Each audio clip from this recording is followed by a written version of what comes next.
Welcome back to the Fat Gay Texan, the show where we talk about anything and everything, and we don't throw political correctness out the window because we never let it in to begin with. This podcast episode is a bit different. It's more of a storytelling thing about a part of my life. It's not going to be edited. It's just going to be off the cuff, which is sometimes the best conversation, the best way of storytelling. It's just telling it like you remember it. When I was a kid, my parents went through this really long, drawn out divorce, and I moved far away from family.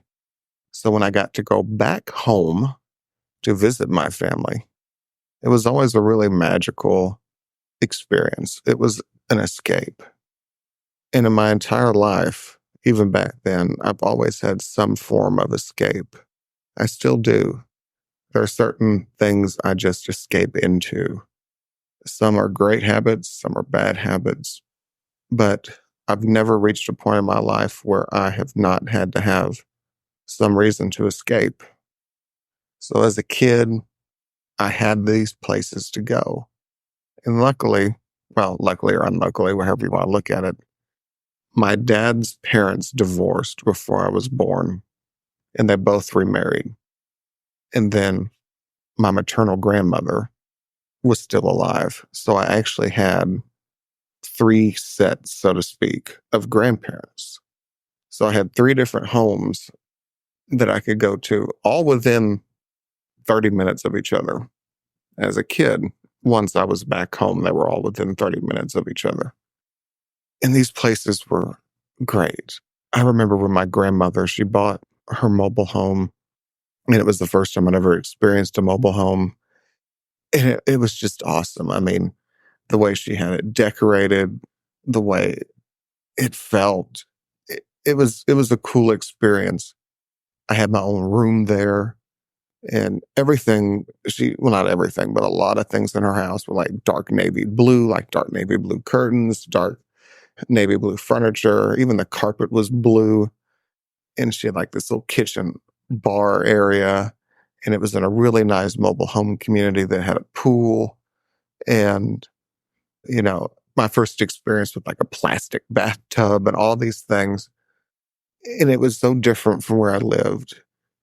And I remember smelling the pine trees and the kids I used to play with when I was there. And we would go on vacations a lot. We'd go to Tennessee. We'd go to Branson, Missouri. We traveled.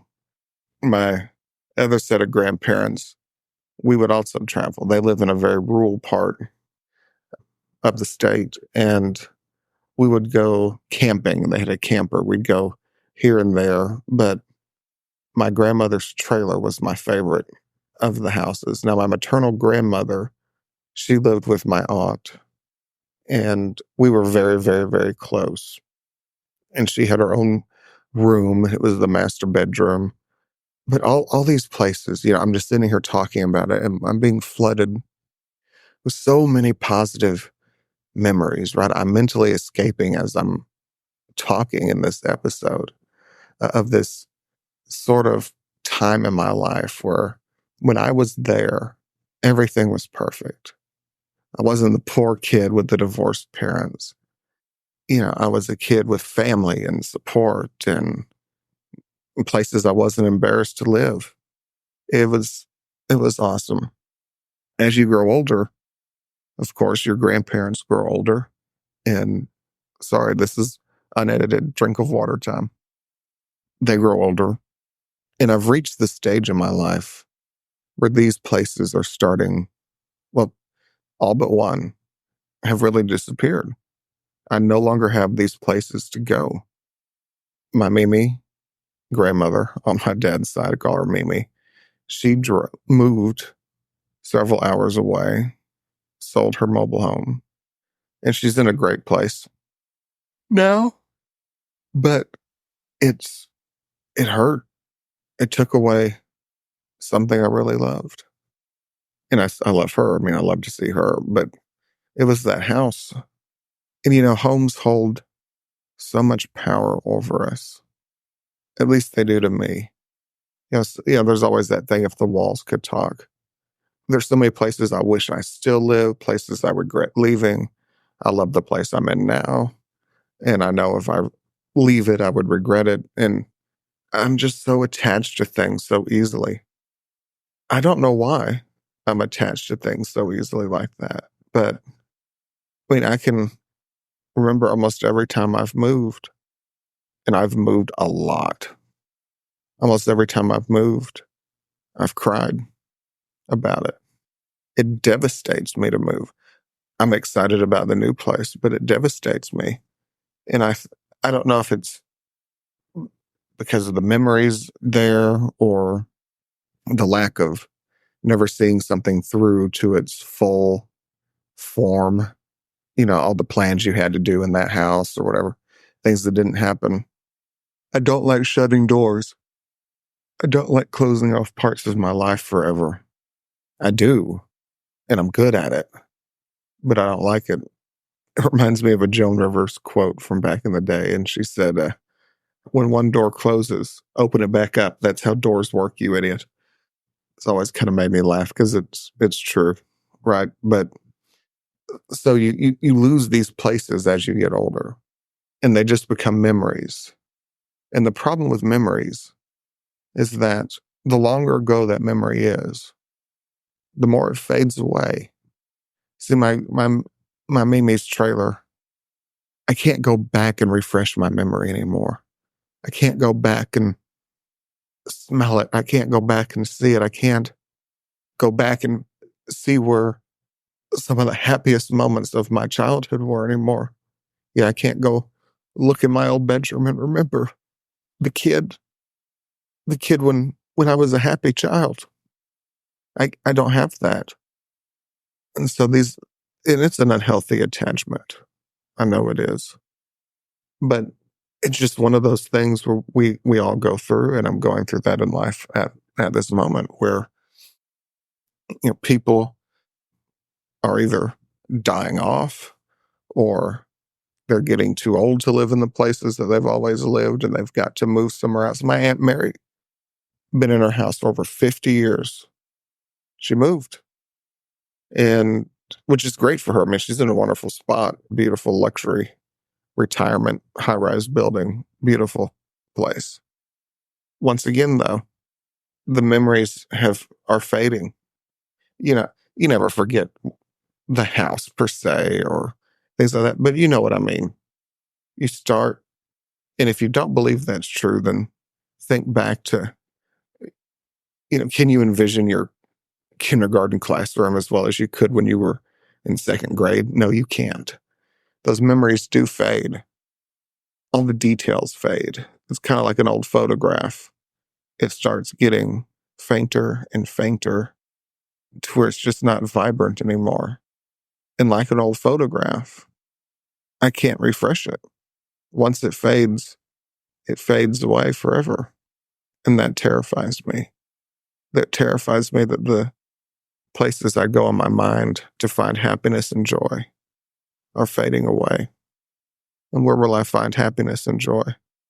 Now, so now the pressure is on to replace those things with new places and new experiences that I can then look back on. I know this is a depressing topic, but it's just truth. And if you're a younger person, in your 20s or whatever, and you're going to experience this one day. Thank God you have phones and stuff now. So we didn't have all that like we do now, where it was so easy, where there's a million pictures of everything. I remember when my mother-in-law passed away, we were good friends, very good friends. She was my best friend, actually. I knew her for about 16 years. She lived next door to us, and I didn't like her house. Didn't like it. Wasn't the prettiest thing. For her, it was nice. It was a new home, but it's not my taste. But it didn't matter because, that was a happy place.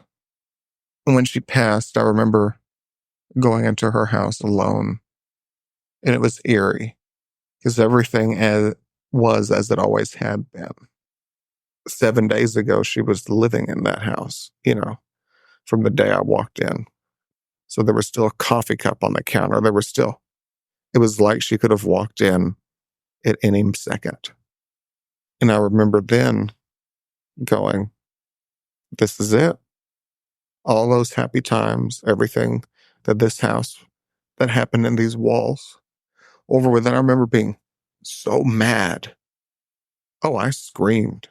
I yelled. I was so pissed. Why did you leave? Why? I wasn't ready for you to go. Yeah. I was more mad than I was sad about it. Not mad at her, but just mad that was over with. My life forever changed.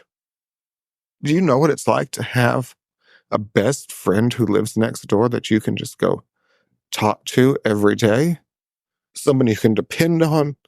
You're never alone. I mean, of course, I'm married and stuff too, but you know what I mean? There's your spouse, and then there's friends, and everybody in your life provides something different. And she was a big part of my life, even when she was being annoying. Oh, can you help me with this? Yeah, there are days, I said the other day, I said, I so wish that she was still alive and we could, some stupid request like, oh, can you come help me paint my porch? I would do any of that now, happily. I was happy when I was doing it. She and I were spending time together, but you know what I mean? Begrudgingly. You would go, oh, God, I don't want to go do that, but I will. I'd so happily do any of that again if she could just come back. So when she passed, we had to do the estate sale and clear out the house. And we did it quickly. We pulled that Band-Aid off. I didn't want that lingering around anymore. And that's how I kind of get when I'm mad or I'm trying to hide depression or whatever. I get to the point, nope, I'm done with this. Let's get it over with. Getting all of her stuff out of there helped substantially because then it just kind of became an empty shell. And I remember when we did the closing, we actually did the closing inside the house. And when we handed over the keys to it, I remember just thinking, this is it. I will never see inside this house again. I no longer have access to those exact memories anymore. And so we moved too. We sold our house because I couldn't live next door to that. I could not be tormented with it anymore. I could not have a constant reminder every day that she was gone. Anyway, I don't even really remember how this episode started at this point. But if there's any point out of all this, enjoy it now. Take photos, do whatever. Make those memories and try somehow to really embed them into your mind. Joan Rivers said that if you don't know when the good times are, you're an idiot. If you don't enjoy them, because they don't last forever, you're an idiot. And it's so true, because they don't last forever. They come again, and maybe in a different way, but the good times don't last forever. So enjoy them. Make those memories. I thank you so much for listening to this kind of rambling, unedited. Not that my other episodes are even all that much edited, but I thought, well, if I screw up in this one, you're going to hear it. The other ones, I at least take that out. But I hope you got something out of it. If you would be so kind to rate and review this episode or the podcast as a whole, I would appreciate it. Thank you so much for listening.